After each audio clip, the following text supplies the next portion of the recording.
Sylvia arrived at this shelter 7 years ago looking for some way to save her life. I was about to die in the hospital, and it was there for the second time somebody talked to me about God.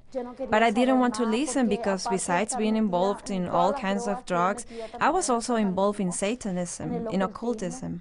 But just when everything seemed lost, Sylvia met one person who would help change her life forever. 17 years ago, Patricia Bozano was a single mother of 4 children, a painter, an artist. One night, while watching the evening news, she saw a baby girl that had been terribly mistreated and abandoned by her parents. She felt so moved that she adopted the baby. This was the beginning of a love story in which Patricia Bozano would go on adopting and bringing abandoned children to her home. Today, the shelter United by Christ in Capiatá, Paraguay, is home to 200 children and teenagers. But how can a single woman raise and support 200 children?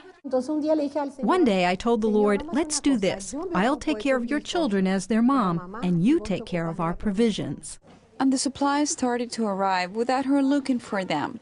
Members of different churches and ministries began knocking at her door with help, food or clothing. Over time, they also received 4 acres of land as a donation, on which they are now building new dormitories, a dining room, and a Christian school, which will also serve children of low-income families outside the home. But what may be the most impressive fact about the United by Christ shelter is that they receive children and teenagers who are drug addicts, physically ill, that have been abused and abandoned, or who have a criminal history. But in this place, they all recover. The doors are never closed for any abandoned child, therefore they have plenty of needs. Besides material things, the home always welcomes missionaries from different parts of the world who can help with the children's Christian education.